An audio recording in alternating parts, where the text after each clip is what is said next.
Welcome to the Redline podcast, Boston sports podcast.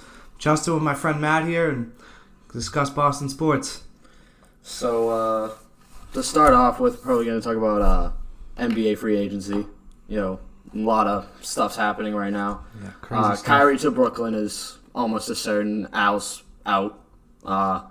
Hate to see that. The three teams I was hearing about was the Lakers, Clippers, and what was it, Dallas for some weird reason. Yeah, something like that. Yeah. Well, what do you want to start off with? What topic? What Kyrie. player? Kyrie. There's a lot to think about with Kyrie. I mean, need a whole new shape of the point guard. I mean, if we had been seriously in trade talks with like Anthony Davis, like we were willing to give up Jason Tatum when we ended up getting him. I feel like Kyrie is just such a freaking weirdo that I don't know. He probably would have came back even without Anthony Davis or something like that. Just because he's such a contrarian that like he'll go against everybody what everybody thinks because everybody thinks he's gonna go to Brooklyn now. I think if we got AD, I think there was a good chance Kyrie re-signed. I was already thinking the chances of him re-signing went down drastically after that Milwaukee series. That was a nightmare. That man biffed. Yeah, that was a nightmare. I think it was after that series. I think it was pretty tough to them to re-sign him. I did kind of, and all the reports in the middle of the season about him being a cancer in the locker room and all that. Like, you know, it's tough. It's tough to re-sign a player when they're ruining the other players' opinions on what it means to be a Boston Celtic. And, you know, it's sad to say one man could single-handedly ruin a franchise. Yeah. That's what number 11 did. I think that was another reason why they like didn't want to pull the trigger on Anthony Davis. You know, it was just you know, you can't really reset a culture in the locker room just by trading for one player, especially when they want, you know, two potentially franchise-changing players in Jaylen Brown and Jason Tatum. But there is a lot of options in free agency this year. Yeah. They can always go back to old reliable IT. we could go back to IT, but I just don't. I think if we're gonna sign back IT, we'd probably have to put him at a 6-man. Either that or. You think Terry Rozier's gonna resign? No, I don't want him to resign. I don't want us to pick up his. So with that being said, it's going to be a point guard that we pick up is going to have to start, unless we want Brad Wanamaker running point guard or Marcus Smart. But I don't think Marcus Smart. I don't want him to be that point guard. I don't want him that. There's a lot of teams interested in trading for Jaylen Brown up in the draft, and I don't think we should either. But because it's really like after the first four, Zion, Ja Morant, RJ Barrett, and I guess you could say Cam Reddish. But after that, like it's honestly because there could be good players after that. Like in any draft, there's always potential good players after that. With Kyrie leaving, and I really want to build this team around Jaylen Brown and Jason Tatum. That's why I think giving a guy, maybe even like a Ricky Rubio, Isaiah, Rajon Rondo, any of those guys, you throw them in at the point guard, let Jason Tatum and Jaylen Brown trade for Lonzo. No, yeah. No, I mean, I wouldn't mind Lonzo, but they're probably going to want something for it. We don't need a star point guard right now. Well, no, Lonzo isn't a star point guard. Come on now. No, he's a ball distributor. He is, and that's why I really like it. If his dad didn't hype him up so much, he probably would have been like everybody would have credited him as like he probably would. It still would have been drafted too high, but you know, in hindsight, obviously, but. Like, when he was coming out of college, he wasn't like that. I really want to see them build around Tatum and Brown. I think that's the future. No, that is the future without a doubt. But especially at this point with Al not signing back. Now you got to think about big guys, too. You know, we thought Al Horford was a lock. I think... he said Celtic for life, and then all of a sudden... well, I mean, he wasn't really saying Celtic for... He wanted to get a ring, and when he signed here, it was first for the money, and then, you know... That's why I want Kawhi to leave the Raptors. Get him to the Clippers. If Kawhi goes to the Clippers, the East is wide open. East is the shot for us. Like, we could still go to the finals, because like, we were a game away from the finals without Kyrie, and I know that's, you know, the Cavs were depleted. It was literally LeBron. But, I mean, when you give the chance to have Brad coach, like really coach, he can make literally a bunch of bums into absolute stars. It was because there's too many people taking too many shots and too many egos on that team this year. Brad. I mean, Jason Tatum and Jaylen Brown both getting big, thinking they were running the team, and they. It's tough to do that with so many people that want that attention, like Kyrie, Jason Tatum, Jaylen Brown. And whether they liked it or not, first of all, they're too young for it to even be close to their team, and. It was Kyrie's team. The fact that the locker room was so separated because it was the discussion of whose locker room it was. Like, no, it was Kyrie's locker room. He mismanaged he lost it. Yeah, he lost it because he was just saying a bunch of freaking Earth is flat type shit. Like, now, what is something that you would give up for a big guy? Like, would you trade Jaylen Brown? No, The only way I would want a big guy is if Al Horford stayed and put him at the power forward. Well, Rob Williams. Don't forget about Big Rob. Yeah. I want to draft Bol. He's projected to go like. I'd like to see Bol. He's projected to go like late rounds. Like we might even get him at 20. Oh, I would love to see that. We really lacked a big man. I mean, Al Horford. That's why we couldn't stop Giannis. Who can't stop Giannis? Semi Ojeleye did the best on the team, stopping Giannis. Yeah, that says something. Semi Ojeleye, what? Give me a game that he played over 20 minutes in the regular season. I mean, besides Washington. How tall is Semi Ojeleye? He's like what, 6'7"? There's nothing you can really do about Giannis. I mean, he's a freak. He lives up to the name, the Greek Freak. Yeah, Semi Ojeleye 6'7", 241. Like, it's a big boy. What's Giannis not like? Giannis though. He's like? I mean, he's still. I'm pretty sure Giannis is like still 240. He's pretty skinny. He's just all muscle, but he's like 6'11". Like you can't stop that with this whole off season. It was just the wheels are falling off with Al Horford leaving. Yeah, Kyrie going to Brooklyn. I mean, speaking of moving pieces, AD to LA. AD to LA. I mean, hey, we're talking about that the Lonzo trade, like a potential Lonzo trade, which probably wouldn't happen, but that was a crazy. That was a crazy. Crazy haul. Way too much. They got too antsy because LeBron's probably would have left if they didn't hit someone big. He's getting up there too. I mean, LeBron's looking to win. What's he like? He would be 34 going into the season. 30, yeah, I think so. Yeah. I mean, what? Josh Hart, Lonzo Ball, Brandon Ingram, number 4, and 2 more first rounders. 3 first-round picks. That's to me is just too much for one player. Yeah. Anthony Davis I could honestly, especially with LeBron's injury last year.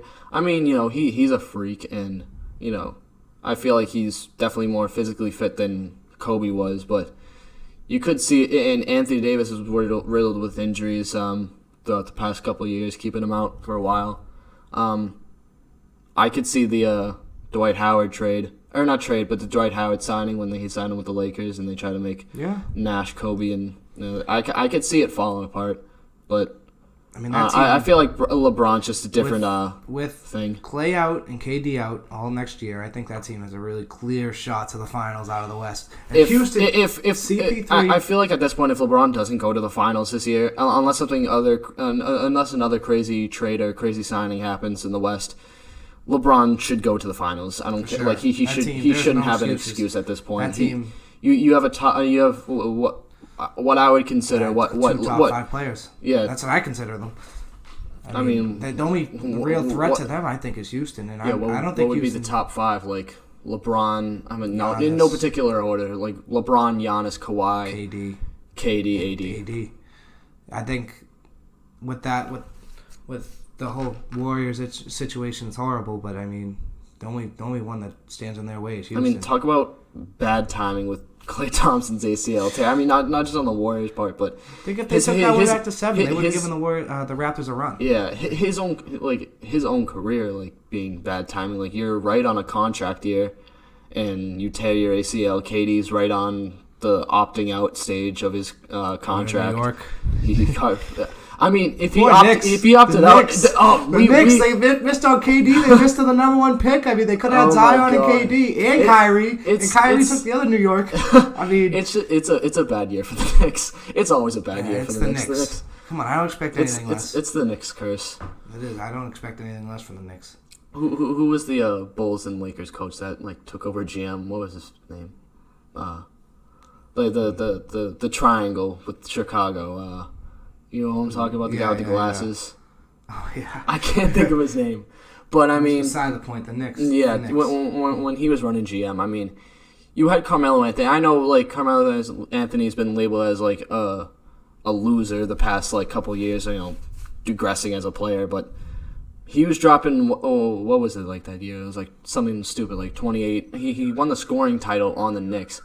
They just can't put out a liable like person with Carmelo. Like if you have that much talent, I don't know how you can't like sign someone that can actually be with him. But that's beside the point. We're not talking about the freaking Knicks and their trash organization. Yeah, and that I mean, you could say Mike Conley. Mike Conley was another option that I would have loved to see come to Boston. No, it was very low he went chance, to the but he went to Utah. Yeah, he went to the Jazz. But Jay Crowder, familiar face around here. Poor Jay could trade it again. I mean, I love Jay Crowder when he was with the Celtics. That's another thing about Brad Stevens. I mean, his rotations were flat out horrible this year. It's so easy to trade a bunch of players away for Danny Ainge when Brad Stevens is coaching them up to be like these like really good role players, and then they just go to a different team and just whiff. I mean, Avery Bradley's a perfect example. That man, Avery Bradley sucked. Was he good sucked in Boston. I mean, that whole team. Think about it, like that Isaiah, Jay Crowder, Avery Bradley. It was really just a bunch Kelly of Olynyk. Kelly Olynyk has one good Game 7 and gets paid $50 million. That's fucking crazy. That to me is crazy. That to me is like the Celtics just making this guy have one good Game 7. And he gets paid. What was Olynyk up to that point? I mean, he was a big man who could shoot threes. I mean, exactly. He was straight out of Gonzaga with all the other tall 6'11" white guys. That's what Brad Stevens does. He makes these role players that they play well in Boston. Take them out of Boston. Look what they do. Throw back to when Danny Ainge passed up on Giannis Antetokounmpo to pick Kelly Olynyk in the draft. And Marcus Smart for Nikola Jokic. Oh yeah, Marcus Smart for Nikola Jokic was an actual trade. That just crazy. Didn't happen. I mean, Marcus Smart. I love Marcus Smart. Don't get me wrong. He defines Boston basketball. That's when you look at Boston basketball. It's Marcus Smart. But Nikola Jokic. Yeah, I want to touch on Clint Capella and the potential trade. I would love Al Horford's out the door. So we can't use him as a piece anymore. No. I don't know what assets we really have to give to Capella. I mean, unless they want to trade 14 and 20, which I don't think we. I mean, we want to trade our first I would trade rounders. 14 and 20 for Capella. Yeah, but I don't think Houston would do. We wouldn't be able to hold the cap. I mean, what is he making, like $25 million a year? Yeah. I mean, we need to find Gordon Hayward.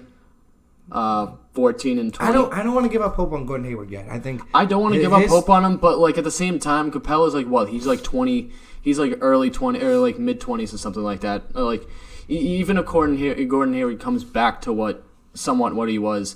Honestly, he's good on a championship contending team, and we have too many forwards. That big on Gordon Hayward when he was with Utah. I thought he was the number one option. I said it from the beginning. I was like, just look. Blake Griffin coming out of that season had roughly the same exact 3-point percentage as Gordon Hayward had in Utah that year, which I found crazy because Blake Griffin was just labeled as a terrible shooter or like a subpar shooter, and he now he's just balling out for the Pistons. I mean, injuries kept him back from through that though, and injuries kept back from kept him back from. He was struggling playing in the playoffs. Last game that series there. He was struggling hard. When I saw him play against the Celtics, I was like, this is why we should have just signed him. We should have signed him from the get-go or, traded for him like the seems like free agency the last couple of years hasn't gone our way. I mean, really hasn't. Do you think of the IT thing, the IT trade for Kyrie Irving? I would do that a million times over because it was the best and the worst trade for Danny Ainge. Because in hindsight, what did you really give up? IT hasn't been. IT hasn't been good. Crowder hasn't been good. It goes beyond that. The only thing you really gave up was Colin Sexton potentially. Yeah, I'm not really. And like I'm not big on Colin Sexton. I think he'd be good. It goes beyond them trading Isaiah Thomas. It goes beyond the talent. It goes like IT gave his heart and soul to the city, and it was foul. It was foul. And what they did. They just kicked them out, and that's another big reason we whiffed on AD, and that's what his father said. AD's father didn't want to come here because of what happened with IT. It's the best and worst thing that Danny Ainge ever did. But I think Anthony Davis, like, if your dad is comparing. If his dad is comparing Anthony Davis to Isaiah Thomas, that's just ridiculous. He's a 5'9" point guard. I don't think he was necessarily comparing him to Isaiah Thomas. I mean, he was comparing the situation, but the situations are different when it comes to the talent. Like, you're not going to give up AD for like what? Like, I mean, at that time it was like a huge haul because Isaiah Thomas was the like 27-point per game scorer, but 28, I think. Something like that. But like, what would be the comp for Anthony Davis? Like, looking back on it, if I can see it playing out how it does, like if I can go back in time, I wouldn't make that trade. Only because look how divided the locker room was this whole season. I mean, I would 100 times in a row because it's a talent. At the time, I would. At the time, I absolutely would. I believe it's talent league, and it really is a talent league. Look at the super teams forming. Yeah. And that's from talent. We had the talent. It's just like you have to have somewhat of a locker room to win a championship. You don't have to have the greatest locker room. But you have to have something. Definitely. I also wanted to make a quick point about Terry Rozier. I think he's just he's a dick. Hey, shout out to Stephen A. Stephen A. wanted to get some dirt on the Celtics. That's the perfect guy to go to. Yeah. He doesn't use his head very often. He just, oh my God. He's just like, he's one of the most, like, ignorant players I've ever seen. I think like, Terry Rozier. He literally has, like, the ignorance of, like, Russell Westbrook and, like, just doesn't have the talent, though. He had a hell of a postseason. He had a great postseason. I don't think he's quite as good. He's not as good as he was his postseason, but I don't think he's as bad as what he was this season. He definitely is not as bad as that. He'd be an okay solution at point guard. If these NBA players kept their mouth shut and played, then it would be so much easier. If Kyrie wasn't just like such a freaking flat Earth. We love saying this about Kyrie, and I mean it's awful he's leaving. I mean if I can keep him, you hate losing that talent. Yeah, you won't find another point guard like that for a little while. I mean, the Celtics had never, and this is also my point about needing Kyrie. Name a championship that has been won, like fairly, with a point guard leading your team. Isaiah Thomas with the Pistons in '89. Can you name another one? The only one I could say would be Steph Curry, but Kyrie was out. You still got forced. You still got forced to Game 6 with just LeBron. Steph Curry's not a traditional point guard, though. Yeah, well, he's not a traditional point guard. But Matthew Dellavedova was their second. The Curry stopper. He was their second option on the Cavs, and they forced them to a Game 6 against the Cavs. They forced the Warriors to a Game 6. Without Kyrie, without Kevin Love when he was still pretty good. Kevin Love's another one that the Cavaliers are open to trading Kevin Love. I wouldn't give up too much for a 30-year-old guy. I'd give up maybe like 20 in a future first rounder. If he could stay healthy, low. I would give up a little more, but he's had just too many injury problems. He's 30 years old. I don't know. I wouldn't be giving up too much for Kevin Love. That's as much as we're desperate for the big guys. I mean, hey, maybe Gershon will get some more minutes this year. What do you think we should do with our draft picks? I think we don't need all three. I think we should definitely move one, if not two. If we can make, it's got to be quick. Draft's tomorrow, so we got to be able. Danny Ainge got to get on the phones and see if he can make a move before tomorrow. Yeah, I don't think we need all three draft picks. We need to trade for either a point guard or a big guy because. No more Al Horford. And I don't know if Robert Williams is ready to make that jump yet. Believe me, I'm excited to see him play, but I don't think he's ready. I think he needs at least like 2 to 3 years to truly develop into what he is. Let him develop with Tatum and Brown. Let him develop a jump shot, because I was watching him in the Summer League. He does have a mid-range. You do keep in mind, though, if you get a good deal with Jaylen Brown, he's an unrestricted free agent next year. He's a free agent next year, and he's going to demand a lot of money. No way. Yeah, he is. He's restricted. He's going to need demand a lot of money. He's only been on the team for 3 years? This is his 4th year coming in. Regardless, I mean, what would you do? He's going to want a lot of money. Oh no, we're gonna pay Tatum and Brown. Those are the two guys. Unless one of them just starts being a bum and they overachieve for the past 3 years, which I don't believe. I think Jaylen Brown's a really good player. I think Tatum's a really good player. I think both of them, both of them together can really benefit each other. They play well together. They complement each other. They do. And sometimes doesn't show it, but they do. One of our friends was discussing, doesn't have to be a fight. Yeah, it doesn't. Tatum and Brown. It really doesn't. I don't care who is better. I personally think Tatum is better, but you can have your own opinion. I really don't care. If both of them are on the Celtics, I'm happy. I'm not saying Jaylen Brown is a bad player. He's a great player, actually, and so is Tatum. It's just this whole starting lineup in this upcoming season is going to look so much different. I mean, they going into the what was it? It was the Kyrie season, I want to say, or what was it, the Al Horford season? What? That I don't know. Was Jaylen Brown getting minutes before IT got traded? Jaylen Brown started to come. He wasn't starting. He started to play. Right. So that IT season. Yeah, it was after the IT season where the starting lineup just looked completely different. Tatum was starting, Brown was starting. Kyrie. What was it? Kyrie, Brown, Tatum, Hayward, and Al. That was earlier this year. But the year before that, before Horford, before Hayward got injured. I wish they'd given that lineup a little more chance. It's small ball, but I mean that lineup was star-studded. It's because none of them could really act big for the power forward position. No, I love seeing Marcus Morris start this year. When he was hot, he was on. Yeah, but who knows if he's going to resign? But about the picks, I think if we're going to draft anybody, it should be either Bol if he drops, or Tyler Hero. He can shoot the lights out. Oh my God, they brought him in for 78 out of 100. No, 80 out of 100. 80 out of 100. That's gross for shooting from three. We need a guard. We can use a guard. I mean, we could. I think. I don't think you could run point guard, but no, he could off the bench. If Jaylen Brown, down the road, or Jason Tatum ends up being just absolute Kyrie type of ego, Tyler Hero's not a bad thing to have in your back pocket, and he's a great shooter off the bench. I think he's his finesse moves kind of remind me of his step backs. I've watched highlights of him with Kentucky.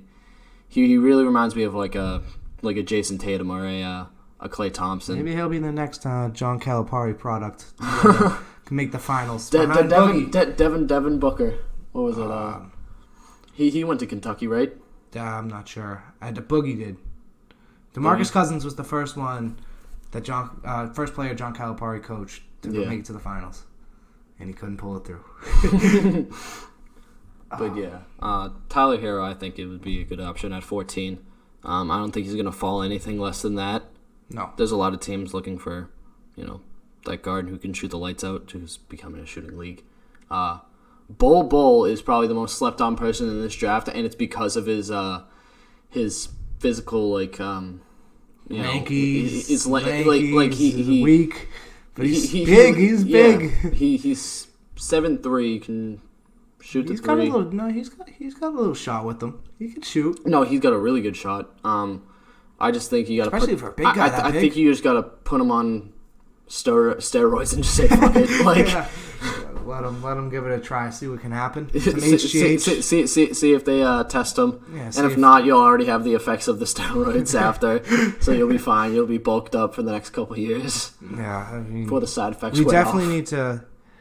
If we keep the picks, we gotta draft a big. We gotta draft a big, and I don't want some weird power forward from whatever part of the country. We don't need another Gershon Yabusele. We do not need one of those. I was looking at the mock draft earlier. There's been a couple. I think it was. I want to say the top 3 picks are a lock. Yeah, no question. Zion, John Morant. John Morant in Memphis. That's a Yeah. poor Ja. I mean, you want to He's get a baller. Yeah, He's a baller. you want to get traded to a team that's, boring as hell. Like, Comes out of Memphis. yeah. PJ Washington, Kentucky. He's also a Kentucky man. 6'8", 230 pounds. He averaged 15 a game this season. He could shoot the three. No wonder why the Celtics would pick him. He's 42% from three. We need those. Yeah.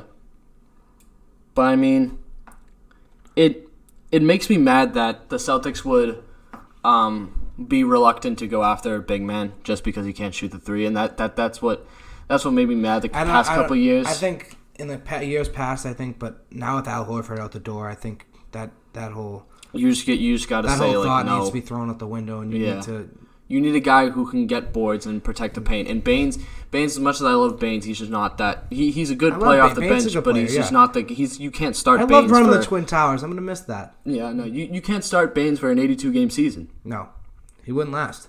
He wouldn't last, and he's not good enough to play an 82-game season. Love him off, like you said. I love him off the bench. Our bench last year, I loved having that bench accompany. I mean, our bench last year was as good as a starting lineup. Like exactly. They're better than the Suns. I mean, outside of Devin Booker. Yeah, right. I mean, yeah. But let's move on to the Red Sox season. Nice. Third in the AL East. 7 games back. They're 7 games back. I think need to come up big against New York in London. Yeah. Need to come up big. They really do. It's a 2-game series, so is Sale on the mound? What he's got to be on the mound one of those games. It's not out yet because they still got the Twins tonight. Yeah. 3 games against the Blue Jays, 3 against the White Sox. So it's not. It won't be out yet, but I mean, the next 2 series, the Blue Jays and the White Sox, we should win.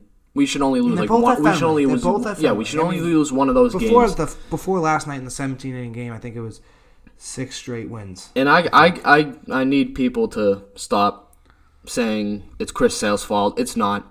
Do you want to know what his run support was? No, it's pretty damn low. Since he's been traded, what's his run support? 3 runs a game. It's crazy. 3 runs a game.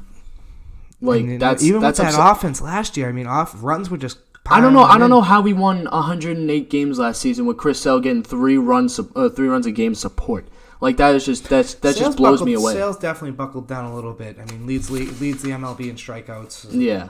3.5 ERA. I mean, how many strikeouts? Like 130 something. 130. Leads the league.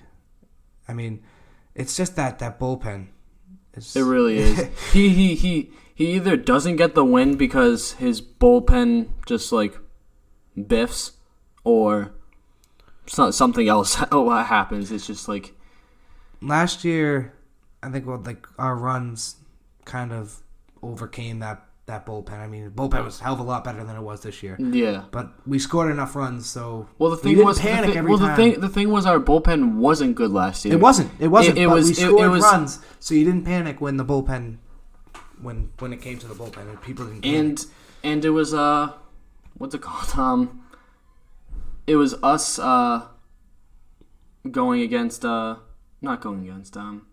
starting a bunch of starters in the bullpen for like the entire playoffs. Yeah. Evaldi was lights out. Joe Kelly came out to have him back. I'm a little bit upset that we didn't sign Joe Kelly back, but he could have just had that playoff run. Kick some Yankee ass and he did his duty. I don't even know how Joe Kelly's doing this season on the Dodgers. I'll look that up, but I don't know. What do you think? The starting pitcher on the Red Sox with the most wins is Eduardo Rodriguez with 7. What's his ERA? He's got a 4.6 ERA. You have a 4.6 ERA, and you have the most wins on the team. Because for some weird reason, Sale's 3-7, Porcello's 5-6, Erod's 7-4, Price 4-2. I find that ridiculous. Like, what is it about Chris? Is it like? And then Hector Velasquez 1-3 if you want. Hector Velasquez, but yeah, no wins, no losses. And then Evaldi's coming off that I think elbow. So yeah, Joe Kelly. Oh my God, he's got a 7.59 ERA this season. I knew it was a bad signing right when they signed him, and I was upset, but I knew he wasn't that. He wasn't what he was in the playoffs. Just like Terry Rozier, he wasn't what he was in the playoffs. He just had that moment, and thank God he did, because when Alex Cora, I love how he managed the bullpen this season. Or last season. Not this season. I don't know about this season. It's not his fault. He doesn't have the talent. I think the only real talent in the bullpen right now is Matt Barnes. Maybe Workman. I don't know. In the past couple of seasons, like when Dave Dombrowski is being pressured to like make moves, I think he's made a lot of right moves, because you've won the division 3 years in a row now, and a lot of it because of the deals you made or didn't make at the deadline. The Steve Pearce deal you made at the deadline was a hidden gem. Winds up World Series MVP. That was incredible. Yeah, for sure. And I think I don't know. Losing Kimbrel, I think having that safety cushion and knowing that you have that going into the ninth, I think that was huge for the Red Sox. Frazier. It kind of pissed me off that the fact that he wanted to be the highest paid closer of all time and he gave people heart attacks against the Yankees. Against Houston, he gave people heart attacks. What he did in the postseason was just like it. I don't think I've ever seen a closer just have that many strings of just like heart attack type closings, and then to demand more money on top of that. Yeah, you can get paid a good amount of money. But if you can't perform in the postseason, you are a 100-mile-an-hour pitcher. That's the type of pitcher. Those are the type of pitchers. He gets paid to come out and throw 3 outs, because you couldn't put him in the 8th. Couldn't put him in on the weird games you need him in the 7th. You could not put him in. He mentally couldn't do it. I don't know what mentally was wrong with him, but when it wasn't a save, his numbers go way down. When it's not a save, he doesn't even have to be in. Even if he's in the 9th, if he has a 4-run cushion, he'll blow the 4-run cushion. But if he has a 3-run cushion, which is the most amount you can have for a save, then he's lights out. But if it's a 1-1 game or a 0-0 game, Kimbrel folds because it's not a save situation. And for I don't know what it is with him mentally, but he just didn't provide in the non-save situations. Ryan Brazier leads the Red Sox in saves with 7. And he sucks. The entire. I don't think I can name one person in the Red Sox bullpen that I can confidently say he's just reliable at all. Besides, maybe Workman. Yeah, maybe. And that's a stretch. And he's hot and cold. All of them are hot and cold. But Brazier in the postseason last year, it was probably my favorite moment of that entire playoffs. I forget who it was against. I forget which batter it was. But the batter gets outside of the box right as Brazier is about to pitch. And then he just waves his arm up. He's like, "What is this guy doing?" And then he motions him like get the F back in the box. Yeah, I remember that one. Yep. And then he just gasses him 90. It was only 95 fastball, but he just gassed him right by him. He's got the heart for it, but I don't know. Sometimes it's just the stuff. You really don't have the stuff, and sometimes the Red Sox, your stuff is off and on. They're getting on base. They're just not scoring. Look, you got Devers hitting 304, Mookie 264, Bogart's another 300 hitter, 269 for Benintendi. What's JD 3? JD's 292. So basically 300. So almost there. Yeah, they're getting on, and Chavis has been. Chavis has been a find. 12 home runs. What was it before the Twin series? It was 3 games in a row or something like that. We had 11 home runs. Yeah, they can hit. It's just I think they had 6 against that one game against Baltimore. In Baltimore, they had 6, I think. Another thing I want to touch on about the Red Sox is Mookie Betts. His possible departure from the Red Sox next season. Doesn't seem like he wants to be here. Yeah, it'd be next season. It kind of does seem like a Kyrie situation. Not. He's not obviously as open, saying I hate this place, stuff like that. But I feel like Mookie's like a weird guy too, though. I mean, like last year, I remember when he hit that grand slam and was flexing down the first baseline. He looked like he was having fun. He looked like he could have fun last year. Well, yeah. When you're doing good at the thing you love most, which is baseball, for all of these guys, when you're the best at what you do, that feeling is like it's intoxicating. Like you're gonna be hype about any type of play you have like that. I don't know. It's hard to tell whether a player wants to stay here or not stay here. I think he just wants his money, and I don't think he's that guy. I think he's a really good player. I think Mookie Betts is a really good player, just like I thought Dustin Pedroia was a really good player. But Dustin Pedroia, his injuries caught up to him, just like Isaiah Thomas. Isaiah Thomas is it's hard to be what Pedroia's height. I think 5'5". But look at Mookie Betts. What is Mookie Betts like? He's not that. He's not up there. He's not that tall. I mean, his build. Mike Trout. Mike Trout is that guy you pay. Bryce Harper. Even though he had a down season last year, he's the guy you pay. I mean, just look at him. Like he's a beast. He's a dude. They're huge. But Mookie Betts is just like this scrawny. I mean, you had twig of an outfielder, and he's a great outfielder, a really good outfielder. That entire outfield is great. Between Bogarts, Mookie, and JD. Bogarts is already Bogarts is already signed. That was an signed him to a big deal. That was an incredible sign. The 20 mil a year. He's not asking for you paid him when you were supposed to pay him because look at he's at 300 this year. I knew Bogarts. Right when I wouldn't be surprised if Bogarts is the best out of Benintendi, Betts, and Bogarts. That three. I'm loving Devers this year. I knew Devers was going to be great this year. He's been scorching lately, and his hitting ability is just like second to none. I think if we do lose Mookie next season, JD's got to go into. It's gonna have to be between JD and Mookie because they're both gonna be wanting a lot of money. I think you sign JD, you let Mookie walk.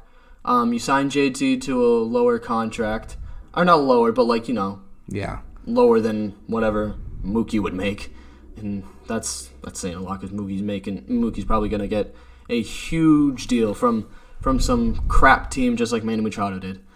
Good luck on the Padres. Yeah, he had a little bitch fit the other night. Why? What happened? I didn't even hear about that. He got suspended a game. Oh my god! Just for what? A little hissy fit at the ump. Yeah. Bumped him a little bit. Got suspended a game.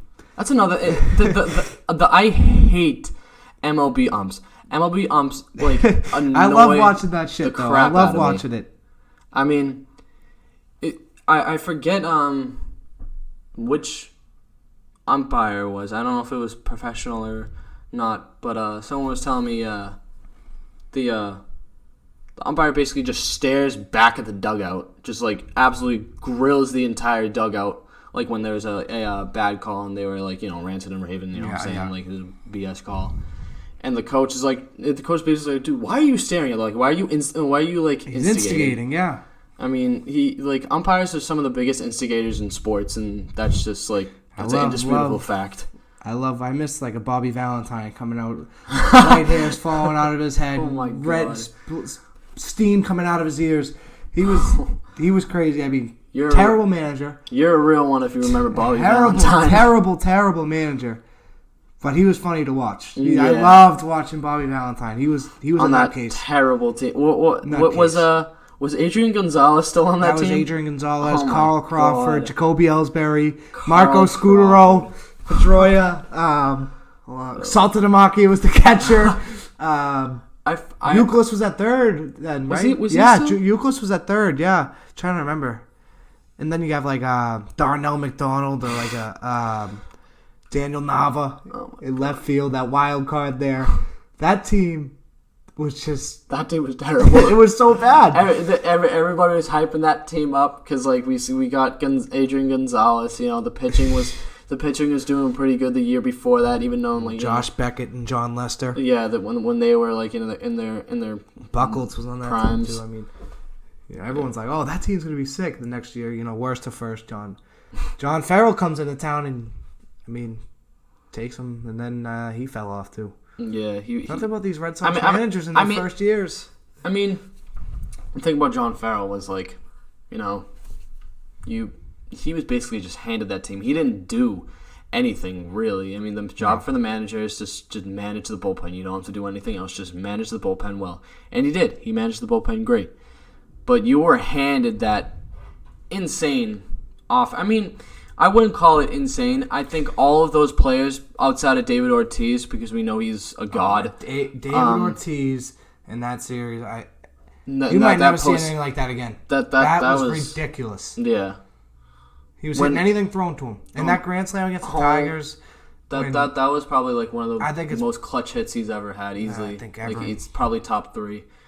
And then, Shane Victorino.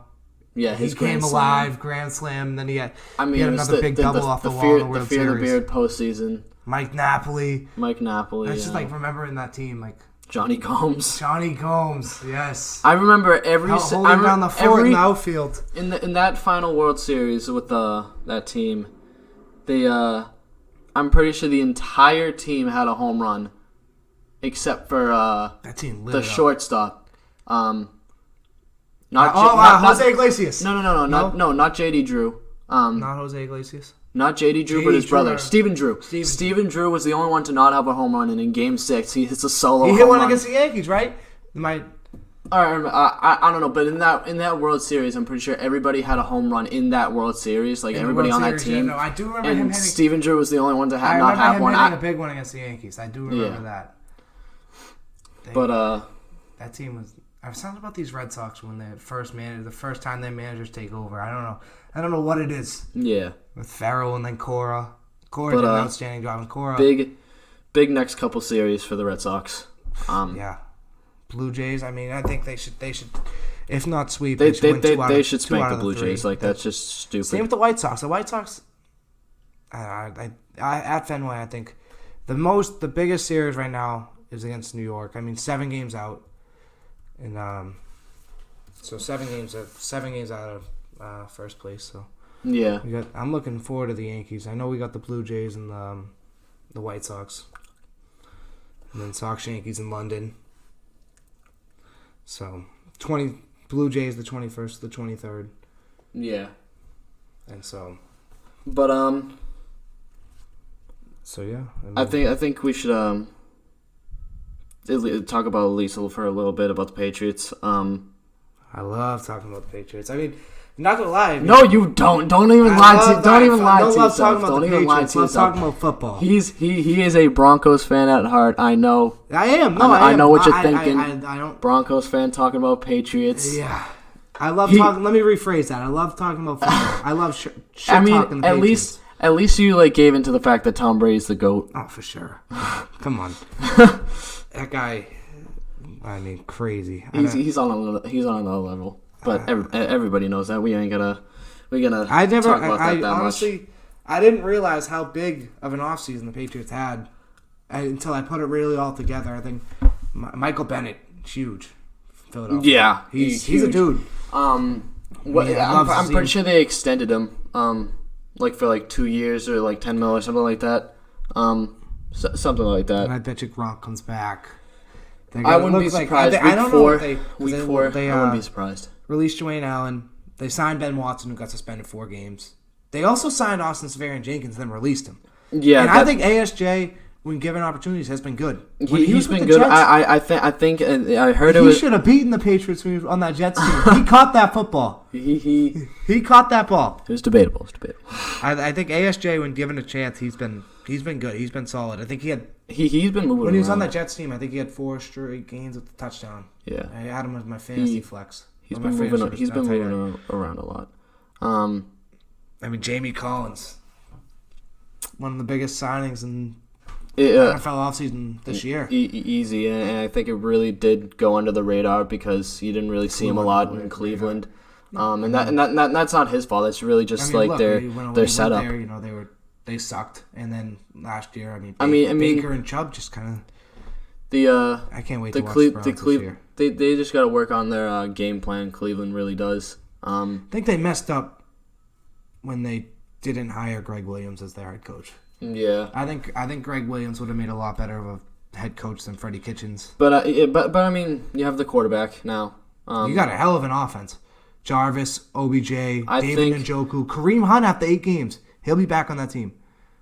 I just find that ridiculous that Kareem Hunt gets to have a job, and I find it ridiculous that Tyreek Hill He gets all the off charges. scot-free. Like he gets to walk free. Yep. That amazes me. Like That Browns offense is going to light it up. I mean, Njoku's a hell of a tight end. You know, OBJ, everyone knows about him. I could see it collapsing easy though, with all the egos. There's a lot of egos in that locker room. A You're lot right. of egos, lot of dude. egos. Jarvis Landry and Odell. But Jarvis and Odell they're don't scare me boys. because they're boys. They're best boys. friends. But freaking Baker and OBJ. Baker and OBJ. That is going to be a hothead. Those are the two biggest egos you will ever see in the NFL. It's crazy. I mean, oh my OBJ God. takes his anger out on kicking nets. The douchiest picture I've ever seen was when Baker just got into the league, and he has a picture. He mocked the Brett Favre. You talking about that one? He mimicked the Brett Favre picture. No. I thought that was pretty badass. What with the car? No, when he's like laying on the there's this family around. He's laying on the bed on the phone. Oh no, I'm talking about when he's just I was like gonna say, that picture's badass. his shirt's off. He still has his headband on. He's just chilling next to like some like nice ass car. I don't know for what car, dude. Oh my God, You're right. Though. That team does have a lot of egos. He's really good. Not really good. I haven't seen him that much, but he's a good player. But Baker. Yeah, he's got to show me something this season because if you can't. I think they're gonna win the. I think you have to at least get 30 touchdowns. They're gonna win the AFC North. I don't see anyone. I think. Who do you think Baltimore, Cincy, or Pittsburgh has a chance of winning that division? I don't think so. I don't think so. I bet you they split the 2 games with Baltimore. I think they beat. I could see Pittsburgh being a team that slept on. I honestly can because James Conner was really good, and he is really good. It was the weight of Le'Veon Bell just like. I could come back. There's always possibilities. You got AB. I mean, he was a diva. Yeah. And I don't think he's going to be good. I think Juju is still really good. They still have. He's going to be good. He's going to be. They still have James Jones, right? He's Jesse James. Jesse James. Yep, Jesse James. They still have a solid tight end. I mean, he's not the best, but he's still a pretty good tight end. And Big Ben, you gotta do something this year. I mean, this he was the passing leader last year. He led the league in passing yards, but who got AB? And Juju had 3 90-plus yard touchdowns. Yeah, something crazy like that. Juju is big. He's big. He's big time for fantasy this year, I think. Yeah, I'd love to have Juju on my roster. Yeah, I know. I mean, it never hurts to have a Steeler. I think Mike Tomlin. He does a good job with that offense. I think the Steelers always just kind of. It's always been their defense. They always put it. Yeah, it is. But Mike Tomlin puts up numbers on the offensive side. Ever since Polamalu and that defense, departed. James Harrison. Yeah, it's just been like. It's been completely downhill for that organization. I don't know. I think after Big Ben, they're gonna defense wins championships. Look at the Broncos. They literally won a championship because of their defense. I mean, you had Brock Osweiler won you a Super Bowl. No, it was Peyton. Brock Osweiler, he made the run. Peyton got in the playoffs. He only turned the ball over once. Yeah. So good for him. He only threw one interception and came in the Super Bowl. I mean, I just terrible read, defensive lineman. Yeah. I mean, we almost won. The Pats almost won that game, though. They did. Owen Daniels, 2 touchdowns. Owen Daniels, I miss him. That was an awesome game. Gostkowski missing that extra point. And then, they even went for it. It was 4th and 3. The Broncos side of the 50. They could have hit it. They could have taken a long field goal. They went for it and got stuffed. Von Miller came up on Brady. I think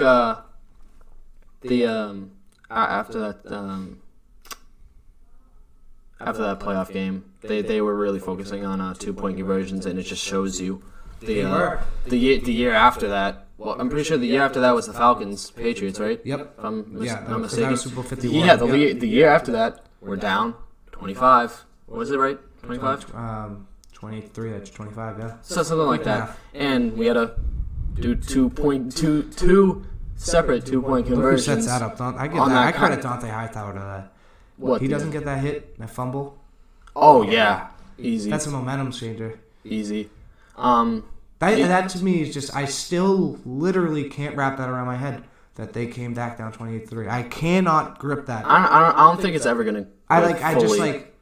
I still just cannot comprehend how. I mean, when like playoff Danny Amendola. When I can't sleep at night, I'll literally just watch like the Do Your Job documentary. It's just like I just like find it like insane that it's crazy that actually happened. I mean, those two they biffed so hard. All they had to do was run the ball, just like with the Seahawks. All you do, run the ball and you win. But no. And then even though it was still a little bit early to start running the clock. That Julio catch, I was like, the game's over. It had the Jermaine Kearse vibes in the Super Bowl. And I was Jermaine Kearse kicks it up to himself and catches it. That was like one of the most best placed balls I've ever seen. I mean, he was on the run, just throws it right over. I think Matt Ryan's good. I think he's good. I think he's good. I don't know. Matty Ice. I mean, come on. Now that Julio catch is just overshined by that Edelman catch. What, that Julio catch? Oh, no, the Edelman catch will forever be remembered. The Edelman catch that bobbled, I mean... No, I feel like the Edelman catch overshined the Julio catch.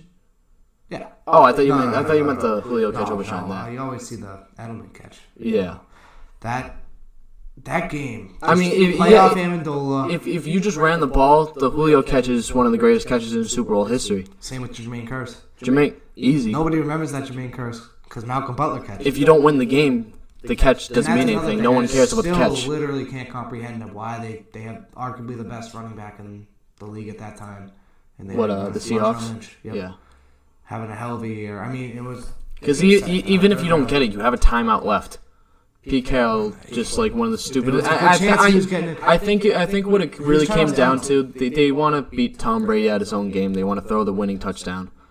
And if you just see their game plan, like... They run 3 corners on goal line, or they run as many wide receivers as you have. That's how they run goal line. If you have 3 corners, or if you have 3 wide receivers, they have 3 corners. If you have 2 wide receivers, they have 2 corners. At that time, they had 3 wide receivers, so they had 3 corners out there. And I just find it crazy that they practiced that play. Like, even they were saying like Malcolm Butler got it 2 times. Darrelle Revis got it 2 times. Brendan Brown got it 2 times. Tough play to pick off. You got to come right up on that ball. You have to. It's perfect training. Like it's practice. That's how you make that play. I still like just those 2 Super Bowls. Like even the Eagles one. I just like some of the stuff so the Super Bowls just leave me stunned. Besides this past one. That's what you can really say. You can't complain about the Patriots Super Bowls because they'll give you a real show. Always give you a good show. Even, you know what? This year is I hate when the worst Super Bowl out of the bunch. But it came down to an interception on Stephon Gilmore. I hate when people say they didn't like the Super Bowl. You don't like the Super Bowl because you are a casual fan who watches the Super Bowl. I love defensive games. One of my favorite games I've ever watched. I loved that game. I loved it. Cardinals Seahawks Sunday Night Football in Arizona. It was 6-6 tie. The final was 6-6 tie. 2 years ago, I think each team had 2 chances to win the game in overtime and missed the field goals. And then I think it was Chandler Catanzaro. I think he was the kicker on Arizona, and he missed it, kicked it into the crowd. And I loved it. A 6-6 game. I loved it. Yeah. And another one, like I love the Bengals Steelers wild card game. Yeah, that one. Big Ben gets knocked out. AJ McCarron was starting for Andy Dalton. I love that game, too. I love defensive games, but not in the Super Bowl. I love seeing the score run up in the Super Bowl. It's just like... I mean, yeah, you want to see the biggest and show. Come on, you want to see the biggest show of the year. You get sick of seeing Jared Goff back up and dump it off. I knew going to that game, I don't know. I feel like going to the Eagles game, I was a little more skeptical than I was. I still think we could have won if we just, Bill just started Malcolm Butler, but we won't get into that. And throwing the ball to Tom Brady. I felt like Nick Foles was a much better quarterback than. I think Nick Foles is going to be successful in Jacksonville. Even before that Super Bowl, I thought Nick Foles was a really good quarterback that just didn't really get the opportunity. Had a lot of injuries. And think about it, he was close this year. I think they would have had a shot this year. They almost beat New Orleans in New Orleans, had Alshon Jeffrey, and went right through his hands. I mean, through his hands. Nick Foles had Eli Manning Part 2 like written all over it, just going back to the Super Bowl and then upsetting the Patriots again. It's just had it written all over. They would have beaten the Rams for sure. I think so. I don't know. I think they would have. I think if you can beat New Orleans, I think if you can beat New Orleans, Todd Gurley was he was with still an injury. hurt. Yeah, he was hurt. So. CJ Anderson got the majority of the carries. Dude, CJ Anderson's a freaking coward. And they should. Oh my god. They should have lost that game. The Rams. That Tommy Lee Lewis call on the little wheel route. That still. But is just, shit happens. Calls happen. Like we can't dwell on it. Getting bad. Nick Foles. I think he would have been in the Super Bowl again. I honestly think that, and I think they should have stuck with Nick Foles over Carson Wentz from the Eagles. I would have. Yeah. I would have. I don't think Carson Wentz is all about that. I'm not a Wentz magic enthusiast. Yeah. I'm a Nick Foles type of guy. Yeah. But I think he's going to be good in Jacksonville. I'd like to see him. I think it fits him well. Just to drop back, dump the ball off, whatever he wants to do. I think he'll be good there. Going to be a good season this year for football. Yeah. And I think all this AFC East, who's going to dethrone Brady? None of these clowns in the AFC East are going to dethrone Brady. Yeah. Josh Rosen, Ryan Fitzpatrick, forget about it. They're going he's going against a bunch of babies. Really. Josh Allen, Sam Darnold, I could see. I don't think Sam Darnold's going to be good. I think he's going to be good. Josh Allen's going to be good. Sam Darnold, I don't think so. Was he? He's the Bills. I really can't. They're on the Bills. That's the only reason I think he can't. They're on the Bills. Like I get. Like we're the Patriots and that's why the Bills and the rest of the division is so bad. I think he's gonna be out of that draft class, which is Rosen, Baker, Darnold, Allen. Am I forgetting anything? I don't think so. I think it's gonna be Baker and Josh Allen that are gonna be the real dudes out of that draft class. Yeah. I think Josh Allen, he played well last year. He had a couple games where he lit it up on the ground and on the air. And I just don't think Sam Darnold's all about that. Josh Rosen certainly is not about that. Yeah. And the Cardinals knew it. That's why they traded for. That's why they traded him and drafted Kyler Murray. I mean, I would have traded for him when the price is right, but didn't they give up a first rounder for Rosen? I think it was a second. Regardless, I still think that's. I don't want to get started on that draft class because Dwayne Haskins and the Broncos could have happened.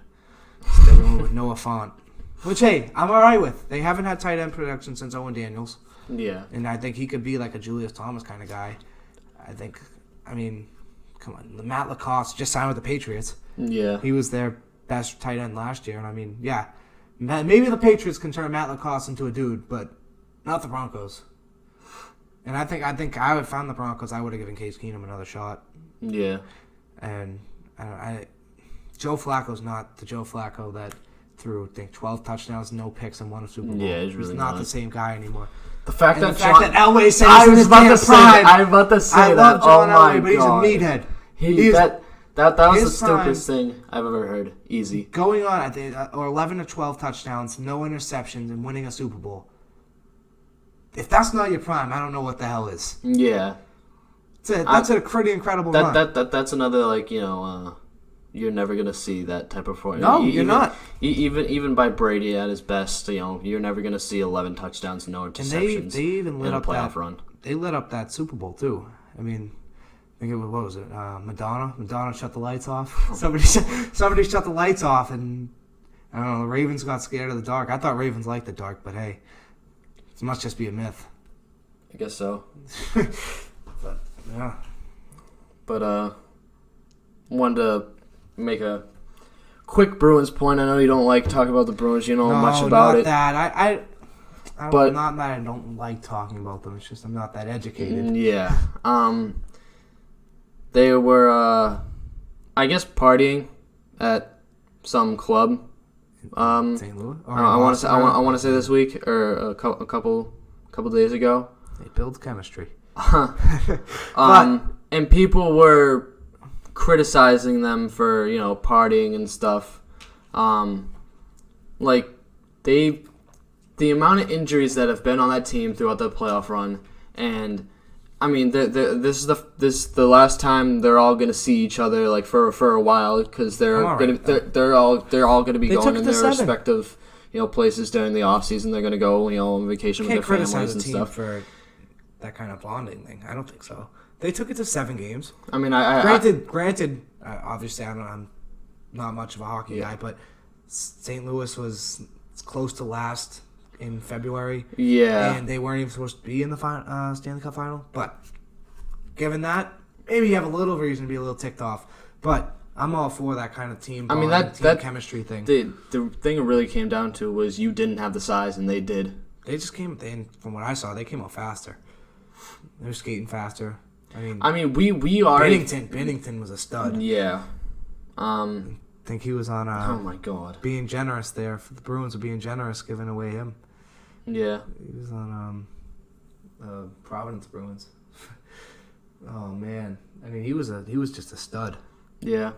I honestly don't know what to do about Tuukka Rask, because I personally do not think it's his fault. No. I think it's us not be able to only score 1 goal in the last 2 minutes of the game. The fans are already out of there. Yeah, half the stadium's already out of there. Out. All the Blues fans migrated down. The Blues fans were Tuukka just had a hell of a geeking. run. He had a great playoff run. If you win that game, Tuukka's your Vezina trophy or whatever. I'm pretty sure that's the MVP. Hell if I know. But regardless, he's your MVP For sure. Easy. There's not one person on that team except for maybe Charlie Coyle, yeah. who I could think of would win that MVP, and I just find it ridiculous that people are really commenting on whatever them party. You should be able to blow off some steam if you are Chara's jaw was held by wires. He had 3 fractures in his jaw, and he played 3 more games. That's insane. That's crazy. I mean, hockey players are hockey players are insane. It's the first time I've really truly watched hockey, and I think I want to get into it more and can actually kind of appreciate that. It's a great sport to watch. I mean, playoff, I enjoyed watching it. Regular season is okay, but playoff hockey is probably the most intense thing I've ever watched. Even the only thing I could probably compare it to was the Super Bowl playoff football. The only Super Bowl. See, the thing I think that I love having these kind the of Malcolm Butler one. Playoff football, playoff basketball, playoff hockey. Which one's best? My opinion is football. I love that winner go home thing. I love that. Yeah, that's another good point. I love football. seeing that winner go home, and I love how a wild card team can end up in the Super Bowl. Yeah, that 6 seed Ravens. The wild card team won the Super Bowl. Eli Manning, 2007 was a wild card. Yep. And it's just I love that kind of thing. But we won't talk about that. I love being able to do that, and I just think it's just the competitive spirit. I don't know. It's just something else, and the fact that it's not a series. Yeah. You don't get a second chance. In basketball, 2-1. I mean, that's why Brady's so great. I mean, when the chips are down, he's the guy that is always going to come out on top, or most of the time will come out on top. Reliable. He's been doing it for so long. This past season, he at times was just I couldn't help. He showed his age at some points this year. I couldn't help but feel oh my God, this is the cliff. No, this can't be now. He showed his age at some points this year, but then in hindsight, when the playoffs started, I was Brady's probably the most smartest player in the league because he knew he could. I wouldn't say he knew, but he thought he could get to the playoffs in a okay chance to make it back to the Super Bowl. I think his mentality that season was just let me get to the Super Bowl, keep me healthy until the playoffs, and I'll ball out. He conditions himself for that. That's what he did in the playoffs. He balled out. The most underrated thing about Tom Brady is the ability to know how to land. That's why Derrick Rose is what he is now. The most underrated thing in sports is to know how to land. This is a side note. I would not like to see Derrick Rose in the green and white next year. I would not like to see that. Off the bench? Off the bench, maybe. As that guy, absolutely not. I don't know. No, he's not going to be that guy. He did have a 50-point game this year. He even said he wasn't going to be that guy. That 50-point game was more or less just hello. Remember me? Well, it was that, but it was more just it was him getting back to what he was, at least for like a brief moment with all the training he did over the offseason. I mean, he grinded over the offseason. I don't know. I just wouldn't want to see him in the green and white. Off the bench, I would. As a starter, you'd have to sell me on it. You have to sell me. But at this point, I'll take anything. I don't want. Yeah, at this point, I don't want Brad Wanamaker. Yeah, I don't even want Marcus Smart starting only because. I want Marcus Smart starting. I just don't want him starting at point guard because he's not that. He's not. He loves running. No, he's a really underrated passer. I think he's an underrated passer. He's a good passer, but he loves running up the court and taking the three. He loves shooting those transition Westbrook threes where he just like stops on a dime, pulls up, and like in motion just pulls up from three. And that's just not. That's not. Marcus Smart is. Marcus Smart is You're not. He's a gritty player. He's a defensive guy. You're not Steph. I'm sorry. No, he's not. He's not. As much as he wants to be. I mean, he's every single time he pulls that three, he's got a dick full of confidence. Me and you. We'll go with 10+ games this year, and I think good majority of them we were walking out of that arena bullshit at Marcus Smart. Him and Gordon Blazers. The Blazers game. The Blazers game was just like. You had momentum going on your side. You're only down by, what was it, like 4? Or I don't think it was 3. I think it was 4. But regardless, you're down by 4. You know, it's early in the shot clock. Kyrie's right next to you. You know, just give him the ball, run the play. Marcus Smart steps to the side and shoots a 3. And I will never forget. I will never forget the sight. Because when everybody goes back, when they get the rebound and the rest of the Blazers go on defense. Al Horford, Kyrie Irving, I think Jaylen Brown stood there looking at the hoop, just like, did he just shoot that 3? Like, are you kidding me? And then the sea of green heading for the escalators. Yeah. Oh my! I don't think I've ever been more disappointed. Honestly, I think a good majority of the time we were like, all right, you got to be kidding me. Yeah. Like this is just ridiculous. I love Marcus Smart. But then again, the game against Pacers when Kyrie hit that late. If I'm Brad, I'd take him aside. It's like, Marcus, you're not that guy. Do not shoot I know the 3. You just passed Danny Ainge for the most three-pointer. He passed Danny Ainge on three-pointers in Celtics history. I mean, anybody's going to pass Danny Ainge for most three-pointers made if you just shoot whatever amount, like 500 of the season. What is he? What, Danny Ainge? No, Marcus Smart now. In age? No, in three-pointers made for the Celtics.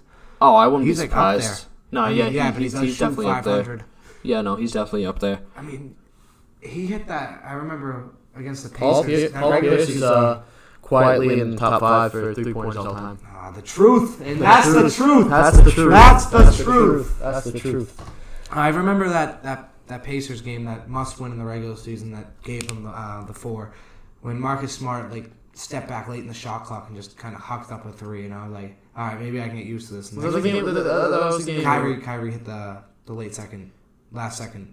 Yeah, the last little fillet. Yeah. It's those kind of shots that Marcus Smart thinks he can. There was even a couple of games this year where he'd come back, make 2 or 3 in a row, and start flexing. He'd start doing a little 3-point thing in the crowd. No, Marcus Smart can make him. I like the crowd going. That's what I like about Marcus Smart. Like when we lost him to that injury in the playoffs, it was awful because. If you hustle in the garden, the garden they respect you.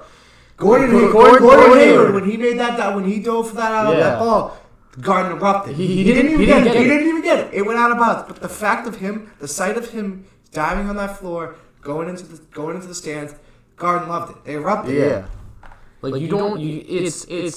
And that's another thing about Kyrie. You don't have to do a lot for Boston to love you. The media was setting you up to be the good guy, the love guy in Boston. They were setting you up to be IT Part 2. But you're not going to be loved going out and... But you're not going to be loved if you just consistently just want to hate them. You hate on every single question, or you take every single question completely differently than what the actual question is. It's tough to want to stay with a guy that has their foot out the door. Yeah. How are you going to want to stay with him? I honestly think, in my heart of hearts, Kyrie Irving played the Celtics like a fiddle the entire season. I think he knew he was going to leave, and he just didn't want to admit it, or just didn't want to tell anybody. I think he knew he wanted to leave. Have fun in Brooklyn. Oh, please. D-Lo, We got a spot over here, buddy. Yeah. I would love D'Lo. I would love D'Lo, but at the same time, I feel like that's still going. I feel like that's backtracking and what you really want to do, which is just like put Jaylen Brown and. But Jaylen Brown, Jason Tatum, and D'Lo. I mean, yeah, you have 3 scorers, but who's gonna pass it to you? Nobody. That was a problem. I think Kyrie led the Celtics in assists with 6. Yeah. 6 a game. I think it was 7, but regardless, doesn't matter. I'm pretty sure he led it though. Yeah. I don't think anyone else. Jaylen Brown, Jason Tatum, I think had 3, 2.5. 2. Like Two and a half.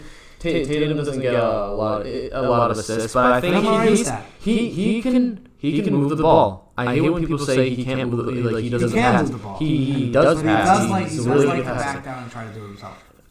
Kobe Bryant offseason was the worst thing I've ever. The worst thing that could have happened to him that season. Like just like practicing with him, he's like, all right, I practiced Kobe Bryant. Now let me just take a Kobe fadeaway every single time I get the ball in the post. Like no, like that's not your shot. And you dunked on LeBron James. Why aren't you going to the rack every single time? That's what I would do if I knew. Oh shit! I can in the corners like that. That's yeah. He's just down, always looking for that shot. But I don't mind. He had the Joel Embiid this year. Yeah, in Philly, the spin around and slam it down. That's what I like to see Jason Tatum doing. Like when he's aggressive and drives to the basket and goes through contact. When he was in that Bucks series, he couldn't make a 3 for his life. He was like 0 for 13 or something like that. And whenever you get hot, it was when he drove. It was when he drove to the rack. And I don't like seeing him back down on the elbow and stepping back and just a little step back like the Dirk or Kobe fadeaway. Drive and kick, drive and take it himself because he can do either one. I like him shooting mid-rangers, just not those stupid fadeaways. Don't get me wrong, I'm not fine with him shooting, but when it's contested, and when he's hot, then you can start shooting the fadeaways because then you're hot, you're in the flow of the game, But you can't just start off by shooting those and that's another thing I fadeaways. felt like the Celtics tried to do, and they just. What pissed me off most about that last game, speaking of fadeaways, Kyrie Irving, I went back and counted. It was something like 8 or 9 of his 21 shots were turnaround fadeaways in the mid-range, and he missed all of them. The majority were air balls. Yeah, the air balls are just like front rimmed.